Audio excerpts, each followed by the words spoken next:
Greetings from Ohio. Today we're talking about the film Stand By Me. I'm Brian Smith. I am Jesse Coble-Smith. So Stand By Me came out in 1986 and is directed by Rob Reiner, starring Will Wheaton, River Phoenix, Corey Feldman, and Jerry O'Connell. Also, Kiefer Sutherland.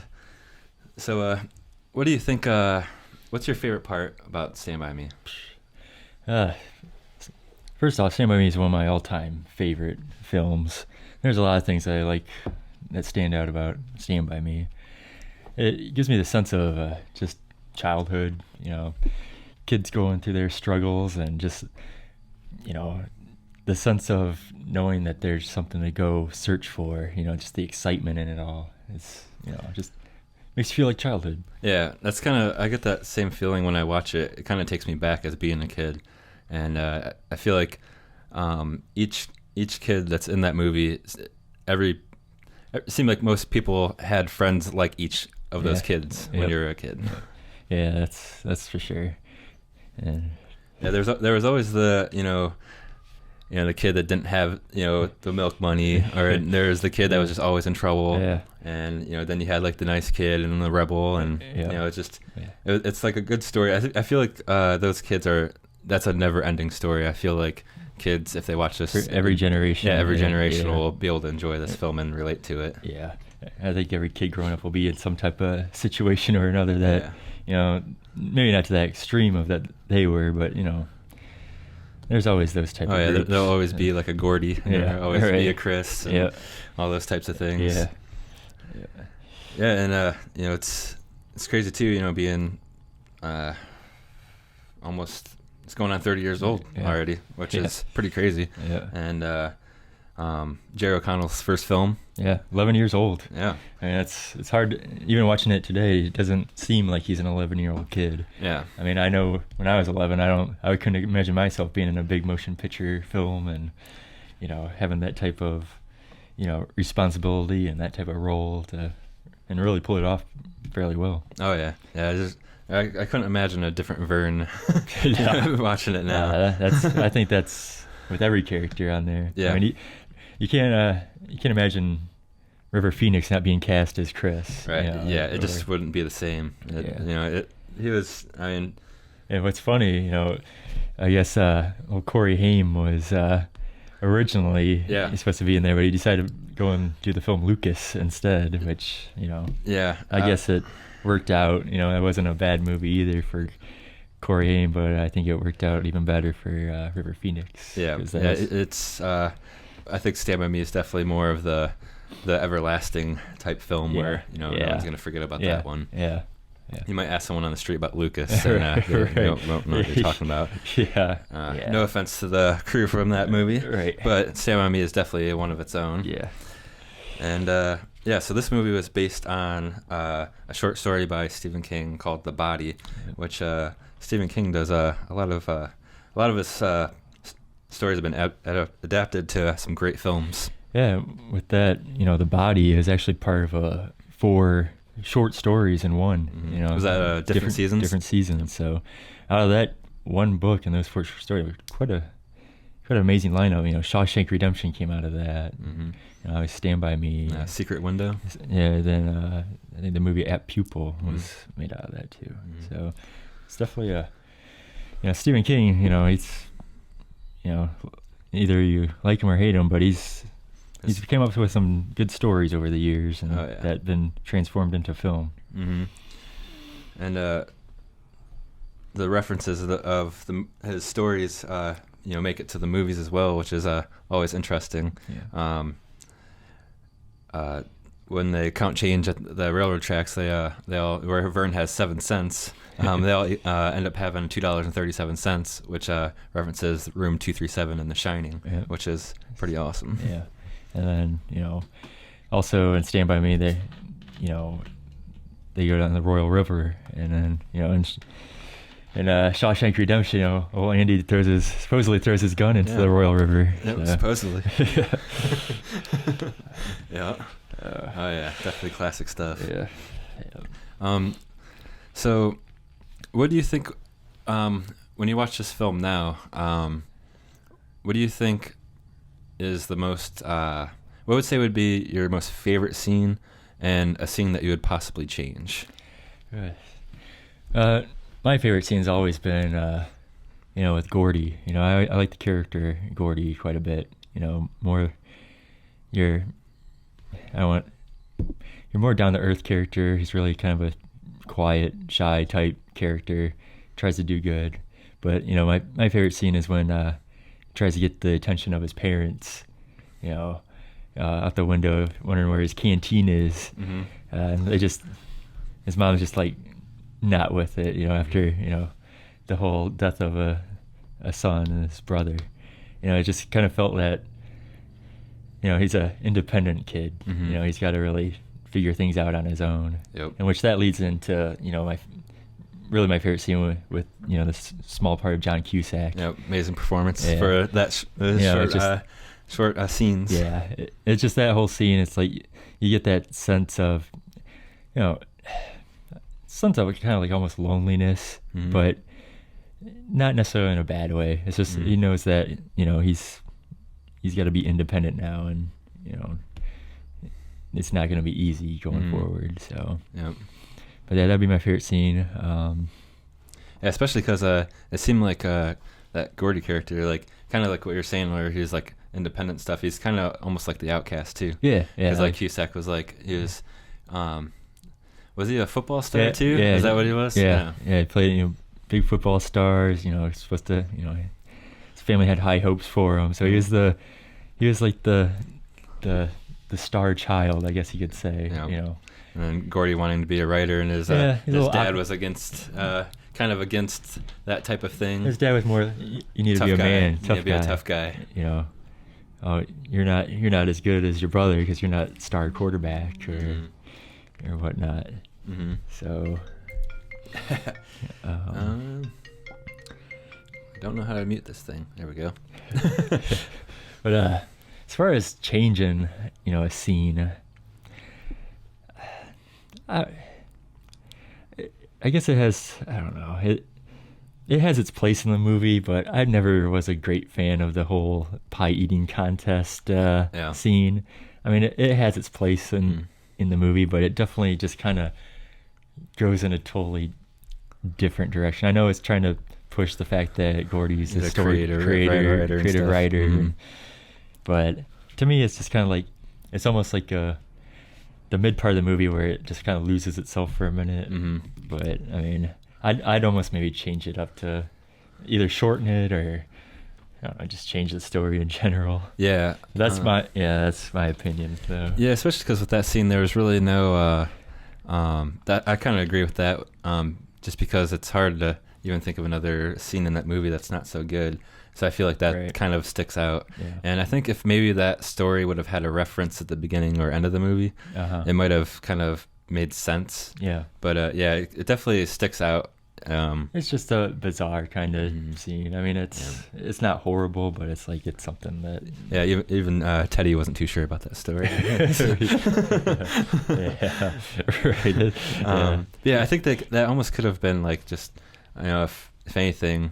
it is like one of those scenes where, like, when you think of the movie, you think of that scene, but at the same time, like, if that scene wasn't even in the movie, it wouldn't have done anything against the movie.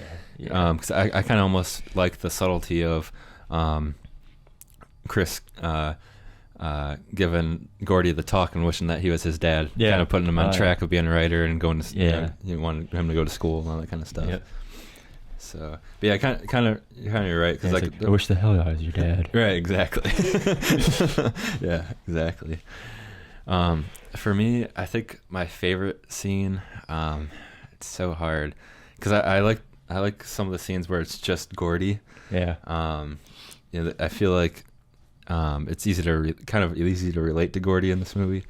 But at the same time, I kind of like when they get together and they're throwing rocks and start spitting water into the can. Yeah. That's, you kind of really have that sense of friendship as kids, where it's just like you could just goof around. Oh yeah. And there's really no. There's no worries. No worries. You're not. No responsibilities. Yeah. You're just being a kid and having fun. I feel like that's a very uplifting scene throughout for that movie, because it's a lot of it's kind of just like they're all trying to find themselves out and figuring out who they are. But that was a good like scene to be happy about. Yeah, you can relate to it. I mean, it's like even your close net friends, you still like pick on each other. And you still make a good time out of it. And, nothing's taken seriously. It's like you see everything nowadays. Everything's taken so seriously. So I was like watching that. It's like, man, it's like you don't worry about the seriousness of things. It's just kids being kids. And I think the one thing about this film that makes it so great is the narration by Richard Dreyfuss. I think that it really binds the movie together. I mean, it's even the tone of his voice, just the way the narration comes into play. Yeah, it's one of those things that if you try to imagine someone else's voice, it just wouldn't make sense. Yeah, right. And so that even I think when you first hear his voice, I think that you immediately get put back in that time of watching it when you were a kid, and it takes you back to that era. I mean, we were nowhere near thought of in the 50s that we were, being 80s kids, but it almost takes you back to that time of then, and you feel like you're in that era. Yep. Yeah, definitely. Also a good soundtrack. I like the soundtrack in this movie. Soundtrack's good. Yeah, there are definitely a lot of memorable songs, a lot of real famous songs as well. Yeah. And I think that's part of bringing you back to that time too. Yeah. I mean, it's kind of keeps you stuck. Kind of keeps you focused in that time frame. Yeah. And those were the hits of the time. You just rock and roll, and the era of the greasers and things like that. So. And another good thing that I think a lot of kids relate to is having like an older person that you kind of it's kind of like just like the bully of your town or like your school, like the tough ace guy. character, Kiefer Sutherland. Great performance. Oh yeah, like he just has that look that you look at him and it's like, man, I don't like that guy. He's like like he just the way he just talks, like he's good. The way his body language is, like he just rubs you the wrong way. Yeah, he's like one of those guys. You walk by, he's gonna say something smart. Be some smart ass, or bump you in the shoulder, or he's one of those classic bully looking guys, and he plays it well. Yeah, definitely. So I don't think you got onto the scene that you really didn't like. Well, I was kind of agreeing with the whole that scene. Yeah, I'm trying to think of something else to try to like make my own that's different. It's tough. Yeah. I do like the end. Like the ending is good. I actually wouldn't mind if it ended as they were walking away. Yeah. Like after finding the body. Well, no, like how they cut back to the narrator. Yeah. As Gordy as an adult. They're going their different ways. Yeah. Like I feel like if it just ended there, that would be kind of interesting. It'd almost leave you like leave you hanging, let you make your own decisions. Yeah. Like, at the same time, like all of like the endings for each character makes sense, because like when you're watching this movie, you're like, okay, yeah, that would happen to Chris, or that would happen to whoever. Well, the Chris would be kind of random, but but you see him as being like he's like not the hero type. He wants to make peace with everybody, and he just getting Teddy off the tracks and all that kind of stuff. So I feel like, even though I do like the ending still, I don't think it's a bad ending. I feel like I kind of like the idea of if they just said their goodbyes from that. I think they're going back to school soon. I think it was like in the summer or something. I can't remember what they were talking about at the end. Yeah, they're going into was it junior high? Junior high, yeah, that's what it was. So. They're going into junior high, and it would have been kind of nice to kind of like, I wonder whatever would have happened to Teddy, or what would have happened to Vern or whoever. They're making birdhouses and ashtrays in shop class. Yeah. So I think that probably that's probably what I would change possibly, even though the ending was still fine. It kind of it tied everything together. But at the same time, I'm kind of a fan of thinking about movies when they're done. So that's why I kind of lean towards that direction. Yeah, I'm not. I hate the obvious ending. Yeah, like here, this is how it is. Yeah. Which I feel like the story and like the acting and everything together kind of it justifies it for this one though. Yeah, I think for sure. Yeah. So, is there anything else you want to talk about with the film? Well, I mean, it's just. I think it's one if you have not seen this movie, you need to watch it right now because as of right now, it is on Netflix. Yeah. So. And it's not a long movie either.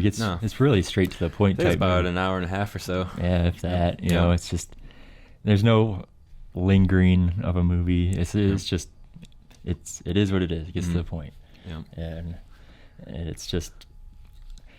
I mean, there's just so many little things too. I mean, it's worth a watch if you haven't seen it. You know. Yep, definitely.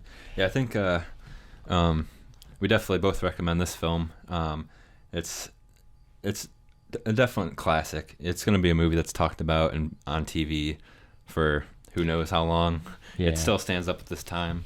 I don't think there's any type of film that could replace it. No. So it's just even then.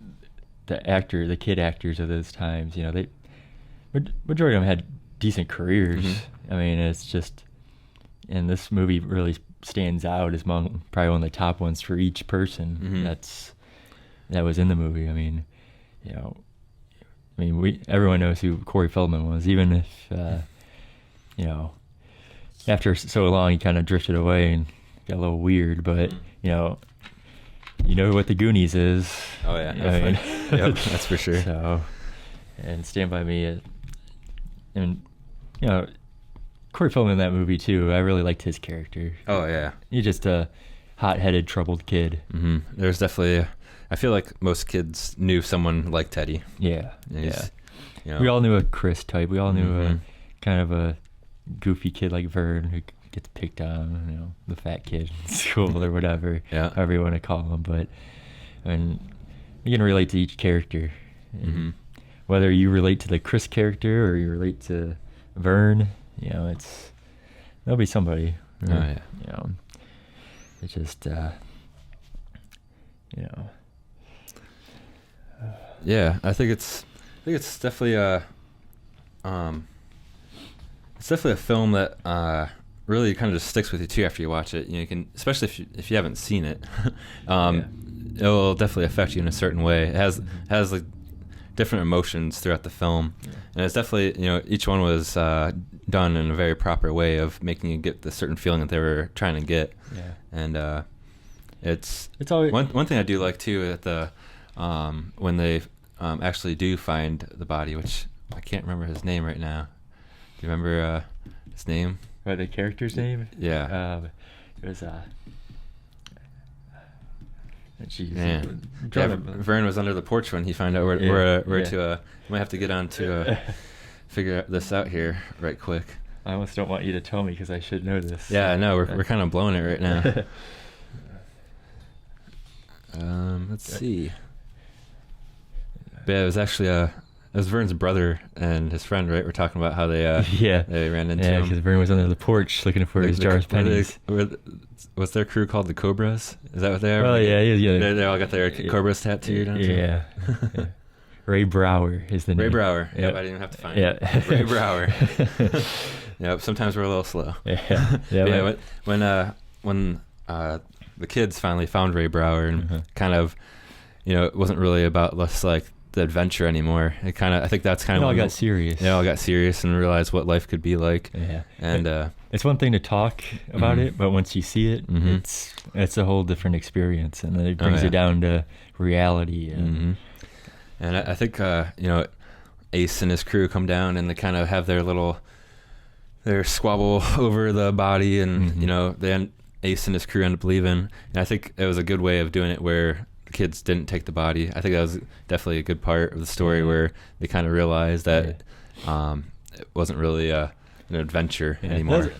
I really like that scene too, like almost like the standoff scene. It's like a standoff almost when Gordy pulls the gun out. And stuff. Yep. It's like, and then even, Kiefer Sutherland, Ace's, character, he's even, he even brings up to Gordy that, hey, you at least need to have some of your brother's good sense. Right. Like his brother even comes up again in this scenario. Yeah. Like, so it's like, it always kind of caught my attention with that. It's like, no matter what, it's like always something referring back to Gordy's brother. Oh, yeah. Pretty much everyone. And I think that's a good aspect of the story too, where, he's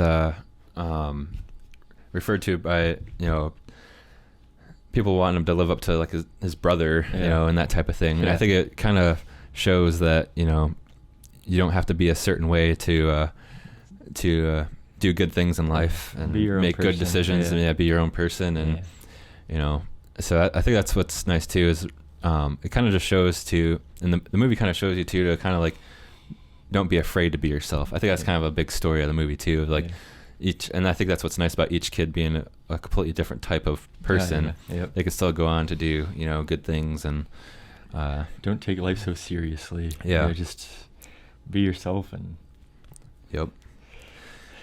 so I think that was a pretty good first episode there, doing a Stand By Me. Well, Stand By Me is a pretty easy topic to talk about. The reason we have this one first is or how we picked this first episode is we both wrote down a movie separately from the years 85 to 95, and if we had any matches, that's what we would do, and Stand By Me was our match. So we'll probably we're gonna try to bring them out every Thursday. That's the plan. Definitely keep updated. Subscribe to the YouTube channel so you can keep up to date.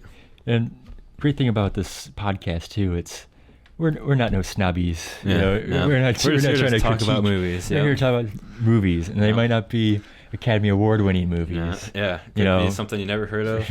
It could be silly, action packed movies. Could be serious roles. Could be movies everyone hates or everyone loves.